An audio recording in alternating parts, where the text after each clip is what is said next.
Okay, we're recording. Hey, everybody. Welcome back to Medicine with a Mission, Faith, Family, and the Profession podcast, presented by Christian Sports Medicine Alliance. My name is Paul Waller, the president and founder of Christian Sports Medicine Alliance. This is episode 8, and this will be day 3 of National Athletic Training Month when it hits when it drops on our social media platforms on March 3rd, I do believe. So, and today's guest is another guest that I have physically I don't think we've ever met in person. This is actually the very first time we've actually seen each other in person, albeit virtual, is Dr. Bobby Bouncer. He is a doctor, he has a doctorate of athletic training also, and he will kind of share with you where he is, where he's been. He's been a couple of different places before he's landed the job he has right now, and then we'll just dive into his background, his faith walk, his family, and some exciting things that possibly Christian Sports Medicine Alliance and Liberty University are going to be working on in the next several months in the future, a couple of years, long term possibly, Bobby, thanks again for joining us. Thanks for coming on with us and doing this for us. Kind of share with us where you are, where you've been before you are right now, and everything, and just kind of take it from there. Yeah, great. I'll kind of give a brief rundown, and then if you want to dig into anything further, we can definitely do that. So, as Paul said, my name is Bobby Bouncer. I started my journey in athletic training at Frostburg State University, which is in Maryland. And while I was there trying to decide, I think I had picked maybe like 5 separate majors. So I couldn't decide what I wanted to do. And then through circumstances, God really caused me to pick athletic training because I tore my ACL. And like most people who get into athletic training, got interested in injuries and recovery through my own. So that's kind of what he used to force me to make a decision on my major, and chose athletic training, and went on to Chapel Hill for Masters of Athletic Training and then doctorate at the University of Idaho. While I was at Chapel Hill was really my first practicing as a licensed athletic trainer, certified. And I worked with the football team there. So that was my GA internship, if you will, and where I really started to get my feet wet with making clinical decisions. And I always kind of knew that I wanted to get into the teaching aspect of athletic training. It's just it's always been a passion of mine. I've always enjoyed teaching in any capacity. And so, God kind of put that on my heart early. And I chose Chapel Hill because they had a teaching element in their master's program. And so because they had that experience, I thought, oh, this is great. I can get my feet wet and do some teaching and see if I like it. And I'll also do some research and see if I like it. And I liked both. And I decided to practice first before I went on for my doctorate. So my first job out of Chapel Hill, out of grad school, was at Erskine College. And that's a really small college in Due West, South Carolina, where hardly anybody has heard of, probably. I'll just let you know, maybe some of you guys can relate to this, but in Due West, everybody gives directions based on the 4-way stop. So that's it. I mean, you go to the 4-way stop and you make a left, or you go to the 4-way stop and you make a right. And there's pretty much nothing else there. So, but it was a great place to get my start. It's a small private Christian school. I think at the time that I was there, we had 600 total students, 600 to 800. So very, very small. And I think something like 80% of the students were student athletes. So a lot of sports. They joked and called it a Christian sports camp. And that's kind of the environment that it was. But it was a really good opportunity for me to get my feet wet. I was teaching at that college while I was practicing. So I would travel with men's volleyball, men's soccer were my assignments, and then teach during the afternoons or the mornings, whatever it worked out to be. So I still continue to hone those skills. And then God brought me up to Waynesburg University after 3 years at Erskine.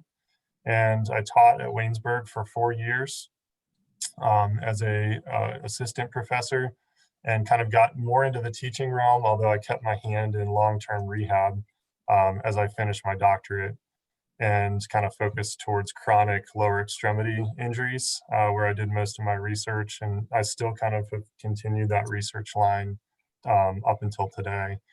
And then after 4 years there, God called my wife and I and our kids. We have 3 kids, forgot to mention that. But he called us to Liberty. So I currently teach at Liberty. I'm an associate professor in the program here in the athletic training program. Also teaching the exercise science undergrad program. And our kids are 5, 3, and 7 months now. So we got a busy household. We're in the throes of sleep right now with not getting sleep. So I think last night and the night before we were woken up like 5 to 6 times. So disrupted sleep and all kinds of stuff, but it's all good. We're learning a lot. Yeah.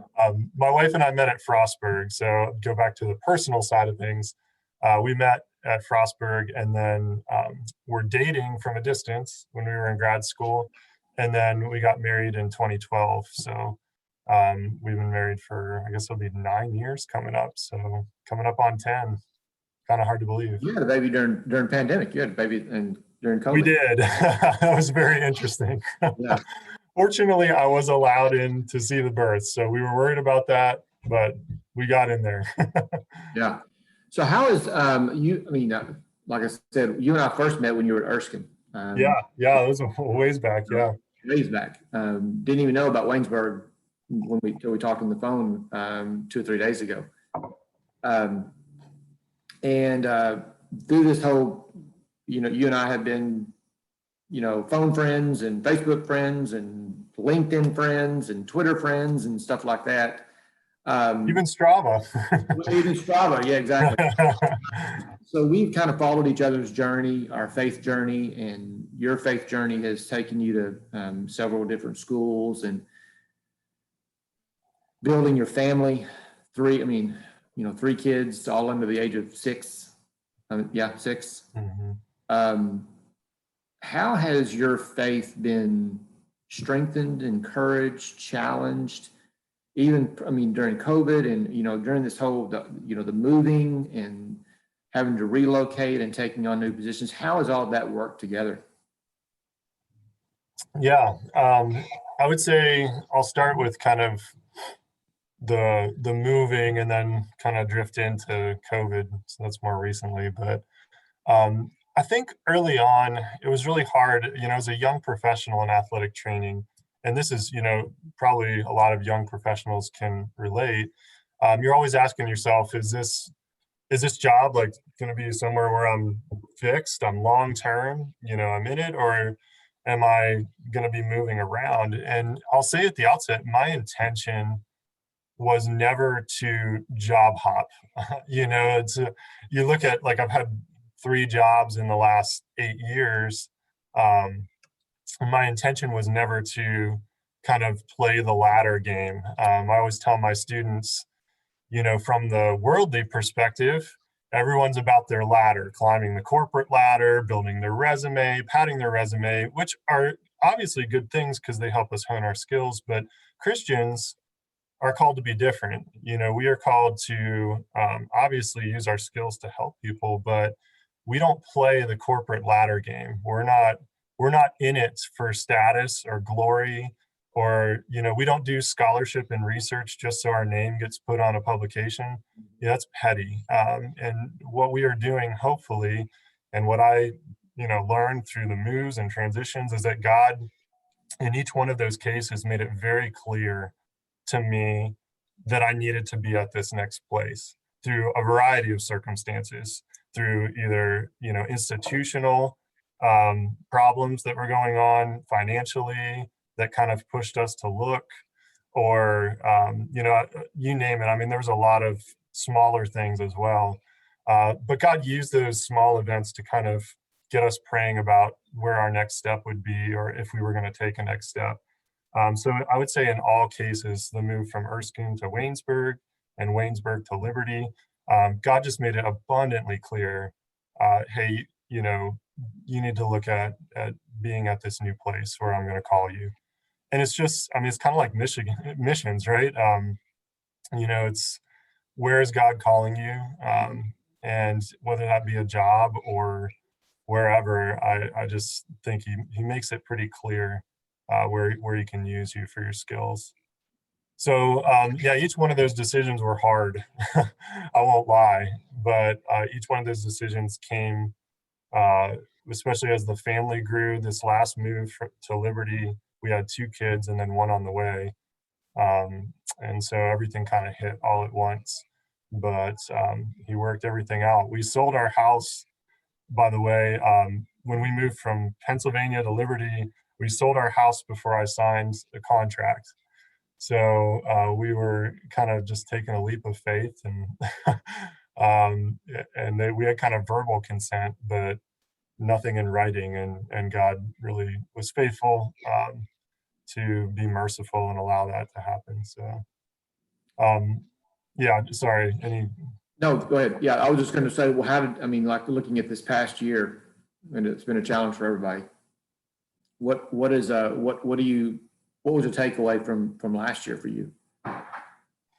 Yeah, so for me, I'd been in this position 1 year, so this is my 2nd year at Liberty.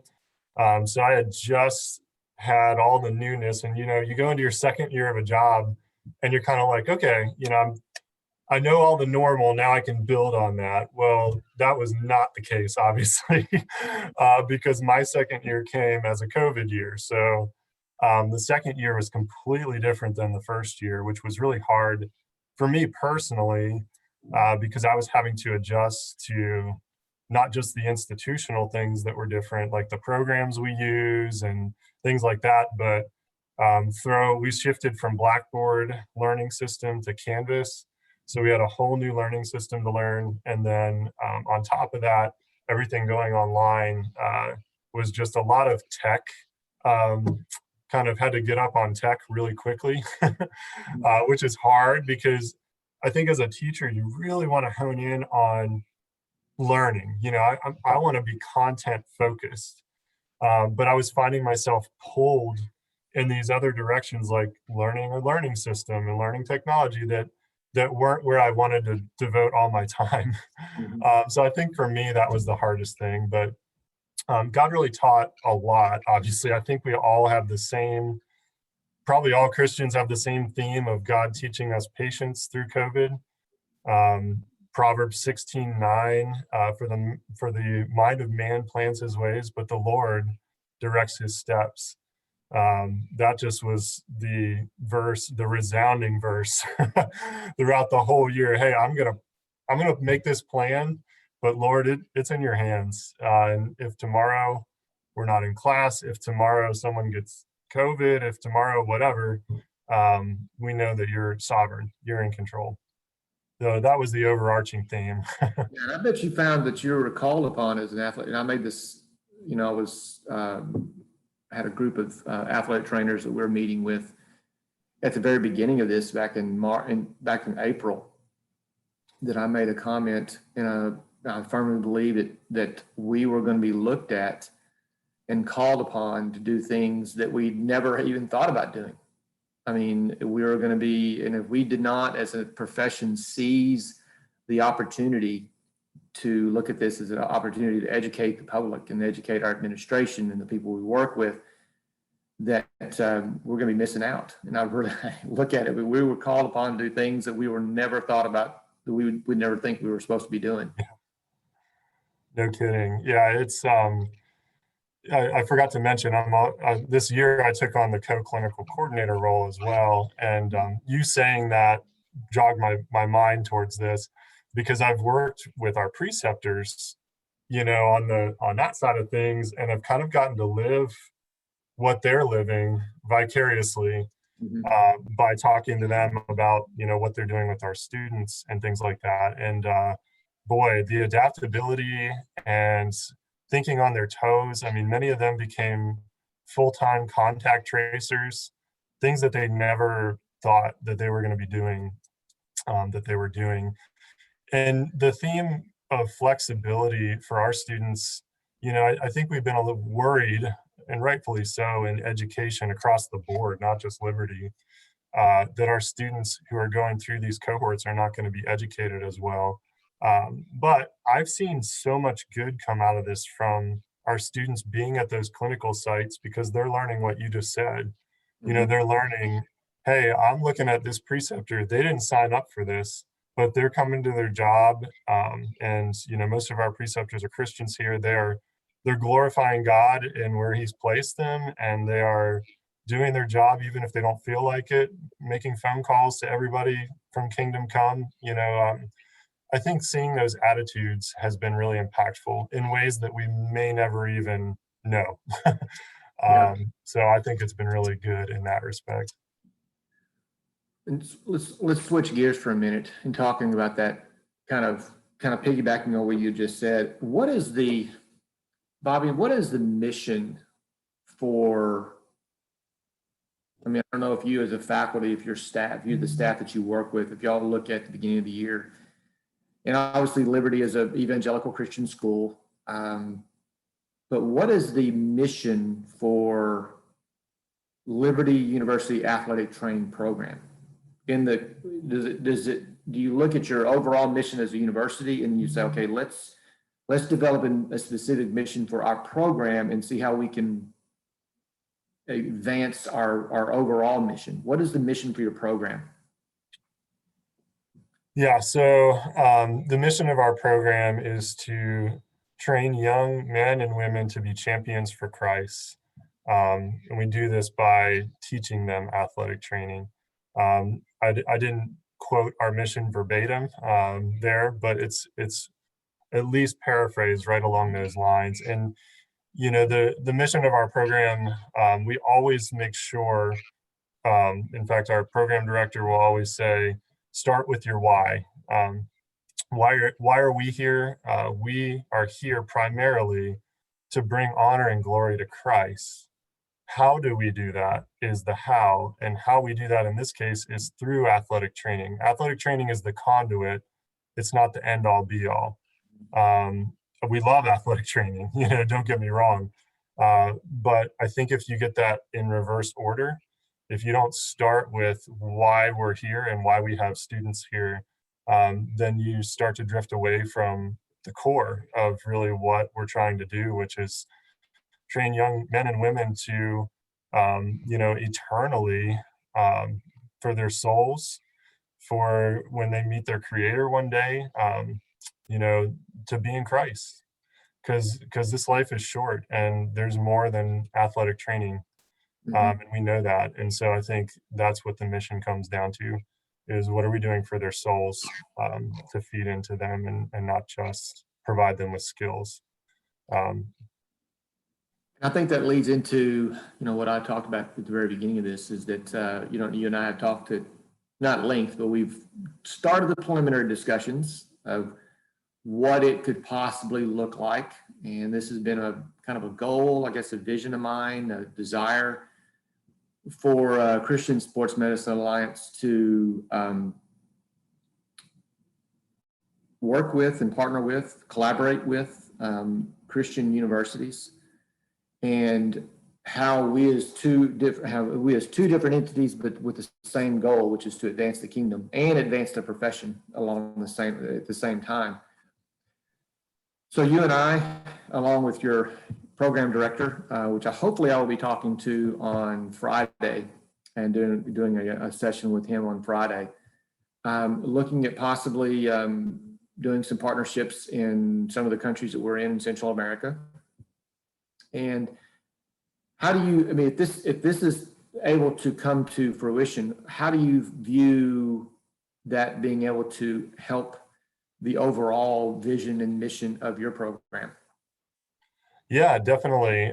So we are starting our master's program, the first cohort, this summer. And one of the privileges that we've had, for better or worse, the master's has transition mandate has made us rethink everything and really plan a program from scratch. So the advantage of that is that we really had some great sessions as a faculty as a whole, just revisiting our why, and then focusing our whole program design around that why. And so one of the things, to answer your question, that we implemented into our program structure was an opportunity for medical missions. Now, what that looked like in particular, or what that looks like in detail, we're still working on, and that's, hopefully we'll be able to continue some discussions and figure that out. But for our program, we knew that that was an important element where our students are involved in taking the gospel to the nations through sports medicine, through athletic training. So we already kind of had a slot in their schedule set for that, and just been kind of praying about opportunities that might be able to for our students to take those. So I was really excited about the prospects. I know we haven't ironed out any details, but it certainly fits with everything our program's about, which was taking the gospel to the nations and to other people, to share the good news. We're caring for their souls and their physical injuries, right? Both. Awesome. Yeah. One last thing, Bobby, what is the, personally, and kind of looking back on what we had talked about with your different job settings that you've been in, and expansion of your family and COVID and all this stuff and all that intertwined, what has been do you have a specific verse or verses that maybe you and your wife have kind of made your life verses, I guess the foundation of your family, and that kind of ties into your profession? Yeah. So, there's obviously so many verses that we go to in different times of life. But I think one that we always return to is just the bedrock of the gospel, Ephesians 2:8 and 9. For by grace you have been saved through faith, and this is not of yourselves, it's a gift of God, so that no man may boast. And I think it seems basic to Christians because we're kind of like, oh yeah, the gospel, and then move on. But I think we found as a family and individuals, you have to keep returning to that bedrock, the gospel. The gospel is not a once and done thing. It is a daily reminder that I'm a sinner, and I am in need of grace. I do not wake up thinking I've made it. I do not wake up. God constantly is reminding me that I'm in need of that grace, and that He has provided it through Christ, and it's not of my own work. And I think that is, again, that transforms us and helps us during ups and downs, during COVID. Christ is the bedrock, and He's immovable. And that verse is a great reminder of that.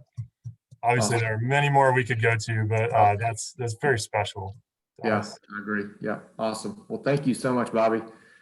And thank you again for joining us and doing this for us, and being on this podcast, Zoom cast, whatever we call it nowadays, virtual cast thing that we do.